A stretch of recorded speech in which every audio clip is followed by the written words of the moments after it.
I'm literally being flashbanged. Welcome to vlog number 3. We have so much to talk about today. Today's gonna be a fun day. I have a pickle update, hashtag PICKLEWATCH 2025. I'm gonna be answering your questions about what it's like to be a Mortician apprentice. And we're gonna be talking about mental health. And I'm trying to lean into Decora today. I was like, how can I dress like one of the characters that I draw? And this is what I landed on. Oh my god. If you're new here, hello, I'm Spazz Studio. I run Spazz Studio. Follow me on Instagram. I do a lot of doodling over there. This is my vlog. Welcome to the second channel, where I like to yap. I like to yap about just whatever, just my life. This is all of the fun of Spazz Studio with none of the brain cells. This thing is so distracting. Really quick shout out. The bracelets are from Jelly Jewels on Instagram. I love Aqua Jelly. She's fantastic. She makes all kinds of cute little charms. So shout out. Shout out to her. Okay, wait. There has to be a better way. Totoros. I made this, by the way. Did you know I crochet? Mental health time. So like, I don't know what came over me this week, but I was so like, oh my god, I want to like talk about my mental health. In the last vlog, we talked a little bit about like my CPTSD diagnosis and like agoraphobia and all of these things. So it is indeed, the rumors are true. I have been diagnosed by a professional twice in my life at 2 different psychiatric hospitals in 2 different countries by 2 different psychiatrists. And then, so first when I was a minor, I was diagnosed with OCD. And then as an adult, and CPTSD, sorry. And then as an adult, I was diagnosed with CPTSD, OCD, and agoraphobia. Like, because my OCD is agoraphobic in nature. So I made some reels because the Doichi song now is coming out with the "Is My Anxiety," that one, and I see a lot of people with the wrong interpretation of what anxiety is. Anxiety, like, look, regular anxiety, if you're like, I'm anxious before a test, it could be just like extremely normal nervousness. In my case though, having a diagnosed disorder, that is not what it is. So let's talk about contamination OCD. First sort of like giveaway when I was a kid that something was wrong was that I was always an extremely anxious kid, but like not anxious about anything normal. When I was little, SARS was a big deal. I don't know if anyone's old enough to remember SARS, but remember SARS? SARS was a really big deal. And I went through a period of being absolutely convinced that I had SARS, and it was like a really big deal. And like it was so bad that I would like make myself throw up from the fear of having SARS. For many years I had tics. Which didn't really help the whole like bullied in school thing, because when people started to notice, I think, that I had tics, they were not happy about that. The thing with OCD is that like sometimes the rituals that your brain comes up with to avoid anxiety manifest as tics. So it's like I have to, like, for me, like, I remember I watched a show with people who had OCD, and they had to, like, tap a doorknob 12 times or their whole family would die. That's not what I had. I had tics. If I didn't do the tics, like, 4 times, then, like, my mom would die. Like, those were kind of the fixations I had. Contamination OCD was a big problem. I used to make myself sick as a kid all the time, just from worry. I would stress myself out by being convinced that, like, everything I ate was, like, poisoned, or it was gonna, like, give me a disease, or, like, secretly I don't know. was like, had like botulism or something, like, and then I would get so worked up about it that I would not sleep, and then I would like throw up, and then because I had thrown up from the panic, I would be like, it's true, I've been poisoned. That was a really big problem. My grandma used to like to make like puddings and like jellos and things, and that was a big, like, those were, I think, like enemy number one. Cheese was another thing that used to freak me out. I was just convinced that there was always something wrong with it. And so these things kind of continued into adulthood. Religion, unfortunately, was kind of foisted upon me because, you know, Italians and Roman Catholicism.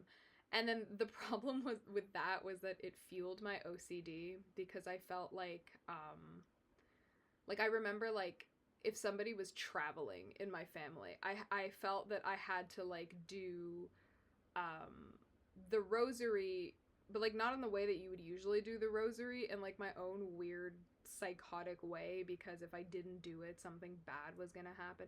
But that's what OCD does, is it like puts these fixations in your head. And so I thought as a teenager I had a panic disorder because it like spiraled out of control. And then I was depressed, obviously, because I wasn't really having like normal kid experiences. And then I tried to off myself. And so I went to a psychiatric hospital to be assessed. And I was like, I think I have a panic disorder. And the psychiatrist was like, no, you don't.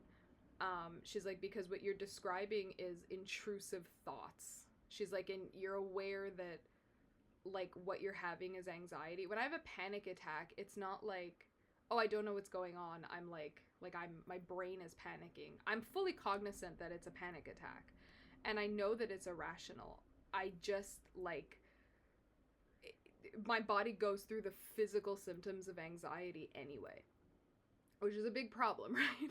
Because you're almost, like, locked into a body that is crashing and burning, and, like, there is no escape. And so she was like, yeah, you have OCD. Post-cancer, when I had just been released from palliative care, I was not doing well. I was not feeling well. I was doing really bad. What ended up happening was I was so anxious, and I was unmedicated for my anxiety. And I was so traumatized by the whole experience of what happened to me that I was experiencing anxious psychosis, which is like you're in a state of psychosis, like you've lost touch with reality. It's not common. It's not a common thing, but it is possible.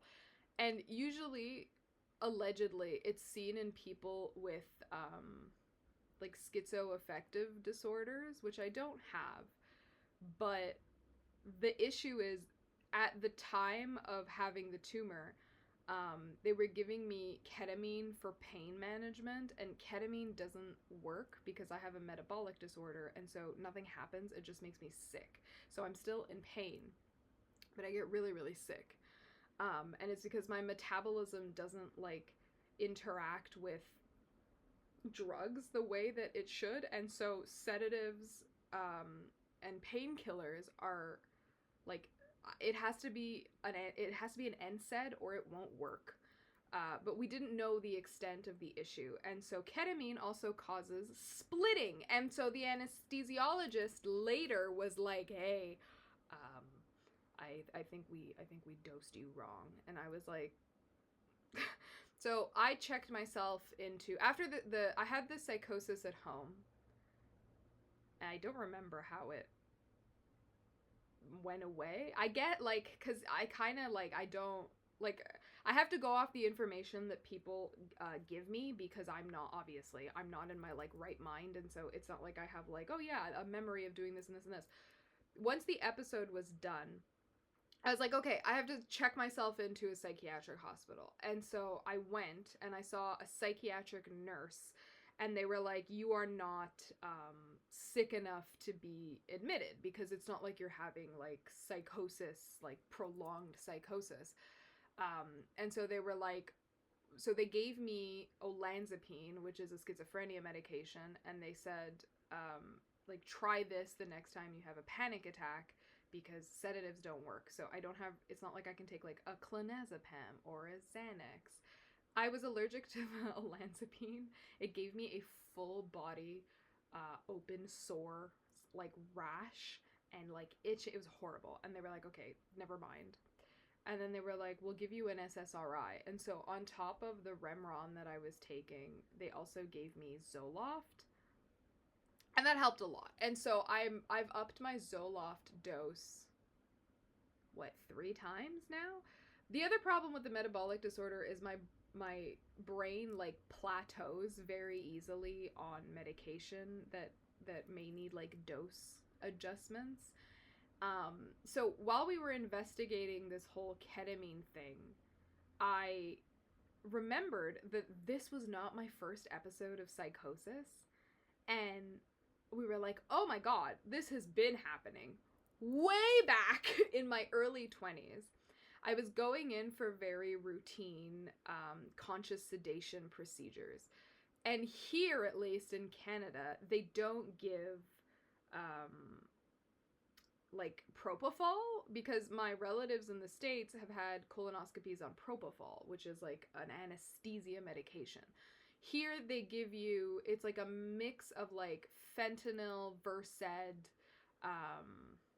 and like a couple of, or ketamine, or like lidocaine to numb you if you're doing like a biopsy, and then ketamine for pain. So like these different combinations of drugs. 2 times I went in for procedures. Once was for conscious sedation maxillofacial surgery, and the other one was for conscious sedation colonoscopy. It was 2 different hospitals, okay? 2 different surgeons.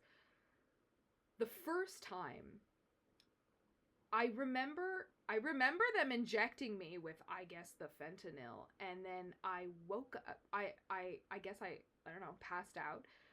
I remember being injected, and then I remember waking up 2 days later to be told that apparently I did not go to sleep. They maxed out the fentanyl. I punched my surgeon in the face while he was operating on my face. Like, I like woke up halfway through, punched him in the face. Apparently he ran out bleeding, because like the way that the hospital I went to, the layout of where they do the maxillofacial surgery, if it's conscious sedation, it's not an OR.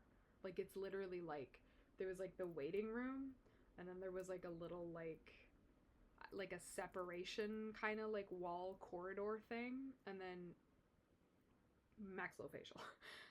So my mom saw him like run out, like gushing blood. They had like 6 nurses try to restrain me, and I escaped. Your girl escaped. Apparently made a run. I don't know where I was going. Made a run for it. By the time they had wrangled me, and sent me home, I woke up properly 48 hours later with no memory of this incident. Not even sure how I had gotten home, because I woke up in bed in my pajamas. I was like, how did I get here? I have the vaguest possible memory, I think, unless I truly imagined it, of getting in my mom's car, I think. Apparently, like, a disaster. And we were like, oh, okay. Couple years go by. Colonoscopy. I had a colonoscopy and gastroscopy at the same time for precancerous cells. Fun.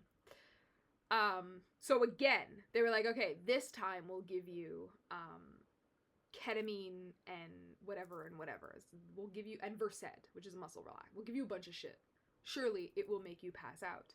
In the ICU for this, apparently cornered a nurse and tried to fight her, and escaped. I escaped again and woke up 24 hours later. Apparently the my GI doctor at the time was like laughing about it, and he told my mom, he's like don't worry about it, he's like, I've never seen it happen, but I've heard that it's a possibility.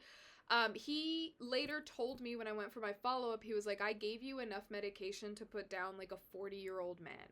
He's like, if I would have given you any more, I would have killed you. And apparently when they finally wrangled me, they forced me into the PACU because he had given me so many sedatives that he was like, he had a nurse basically like chained to my side to watch my vitals because he really thought that he was going to like kill me by accident. And it was still not enough. Later on, like many years later, when I had my cancer biopsy and we were trying to figure out what to do because they tried conscious sedation again and I felt everything and they had to stop halfway through the biopsy. And like, I remember I felt them cut me open and I like screamed and I was like, ow. I was like, you cut me open. And the doctor was like, he's like, no, I think you're like imagining, of course, I think you're imagining the pain. And I was like, no, I'm not frozen. And so they had to stop halfway through because I was screaming my head off in pain. Duh. And so when I went back in and they anesthetized me, the anesthesiologist, I'll never forget these words because it was so funny. She's like, there's something wrong with you on a molecular level. And I was like, thanks. And so she sent me to a geneticist and they like sequenced all my genes, which is really cool. And then they test them against like hundreds of medications and you get like a report that shows medications basically which may need like alternate dosing, medications that are safe for you to use and medications that you absolutely cannot use. And on that list of do not use medications was most of the ones that I had been having problems with. In palliative care, they also gave me methadone, which by the way did nothing. So yeah. So I am resistant to sedatives, including like the gas they give you for anesthesia. When I had my cryoablation, I was paralyzed, but my brain was awake. It is as terrifying as you are imagining. So they gave me the gas to anesthetize me, and my brain was awake, but my body was paralyzed, including my diaphragm, which means I was not breathing, and so I had to be intubated awake.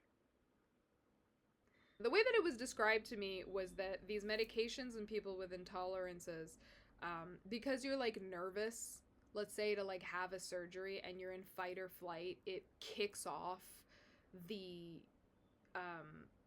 fight and the flight. And so you're like, your rational decision-making brain goes away and you're just, like I was doing, punching people and trying to escape. After post-cancer, it was really just an anxiety attack that morphed into something worse. Like having OCD, it's tough because when there's stress in my life and I am reasonably anxious about things, the intrusive thoughts return with a vengeance. And so right now I'm getting ready to have major surgery again. It's actually 3 major surgeries at the same time because it's not safe for me with my blood disorder to go in like for multiple surgeries because of like pulmonary embolism and clotting concerns and all of these things. And so I'm like planning the surgery while getting the special accommodations like requested and like communicating with the hospital to make sure that, you know, they know that they have to like do all of these special things for me. And so because I'm anxious to be operated, I'm just anxious in general. I've had a couple of like really bad episodes. Example, I was convinced last week all of a sudden that all my food had botulism. I threw all my food away and I cried until 4 or 5 a.m. until I puked because I was just that like worked up about it. And then I called my mom in the wee hours and I was like, can you sleep in my bed with me because I'm having a meltdown? And she did, which was very nice of her. And yeah, big meltdown. It's usually fixations on things that have no bearing on reality. They have nothing to do with anything. It's just my brain becomes convinced. The contamination thing, like let's say I'm like cooking raw meat and I wash my hands. So I'll like touch the meat, wash my hands, touch a vegetable. Wash my hands, touch the meat. Wash my hands, touch a vegetable. Because I'm like, oh my god, salmonella. But the problem is, I am always convinced that somehow in the process of washing my hands, I have like dripped salmonella water on things that are not supposed to have salmonella. And so at a certain point, it's like, what's the point of washing your hands if you're convinced that not even washing your hands is enough? And so I have to kind of like talk myself out of it. I have to talk myself off the ledge, kind of like I'm parenting a very stupid idiot child. The thing with agoraphobia is that if you don't force yourself to do exposure therapy, your brain gets trapped in the feedback loop of like, oh well, if I just stay inside, I'm safe. And so you have to constantly push yourself to leave. In my case, I don't know if it's like this with everybody. In my case, if I don't do the exposure therapy, it'll get to the point where it's not even just a question of I can't leave my house, I can't leave this room. I used to literally have huge panic attacks because I had to pee, which means I had to leave the room, which means I had to sit on my toilet. And then I developed an irrational fear of my toilet, and then I had fun, anxious psychosis. So, like, I'm the basket case express over here. But yeah, the thing that I have found to mitigate my fear of the outside is to take a little walk every day, just around the block. And like, I'm nervous the whole time. The whole time I'm like, I'm gonna die. Like, this is it. I'm gonna turn this corner and die right now. I've also experienced like disassociation. It's been, I think, 3 years since I experienced disassociation. And like, I've tried all of the different therapies. My OCD is just treatment resistant because I can't be properly medicated. And it just kind of is what it is. And yeah, it's hard. Like, I'm not gonna lie to you and be like, no, it's easy. It's not easy. It's very difficult. If you have any kind of disorder, even if you just have a regular like panic disorder, it's difficult. So it's hard, you know, but like, we can't give up, and we can't have quality of life. Like, absolutely you can. Don't let anybody tell you that you can't, or that you don't deserve to live a normal life, or that you should be like ostracized. Like, no, bro, just do your best. Your best is enough. I know that as human beings, we have this fixation with like, we have to be reaching our ultimate potential, and we have to be doing the best that we possibly can and grinding the hardest that we can all the time. None of that is real, and none of that is true. Just do your best.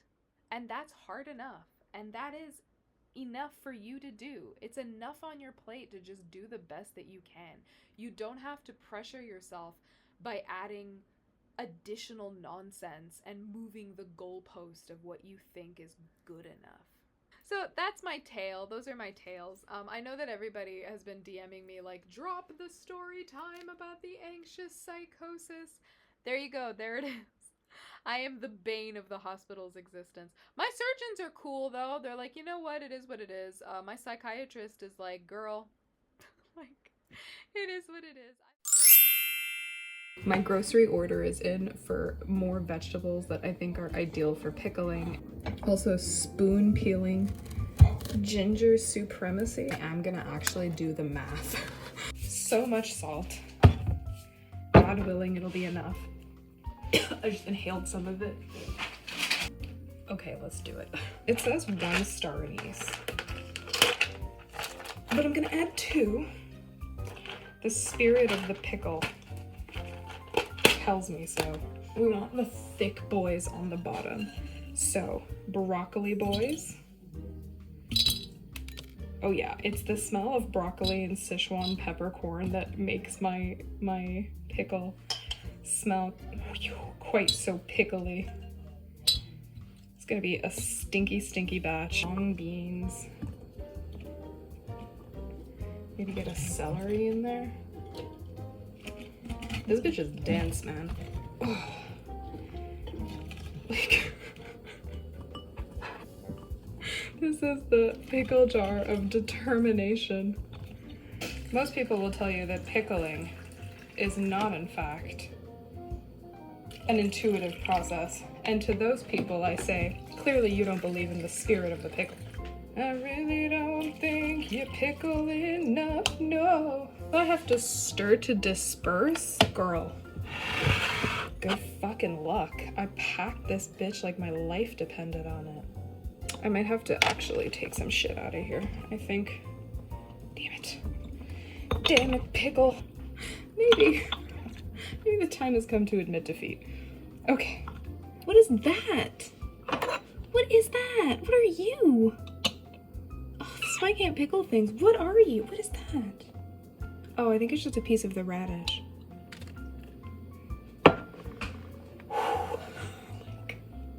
In nomine Patre, Espiritu Santo. I have a lot riding on you. Please ferment and don't accidentally poison me. That would be really nice. Oh pickle, my pickle. I believe. Welcome to an Apprentice Mortician study with me. I have a bunch of your questions that I sourced on Instagram about what it's been like so far to be a mortician apprentice.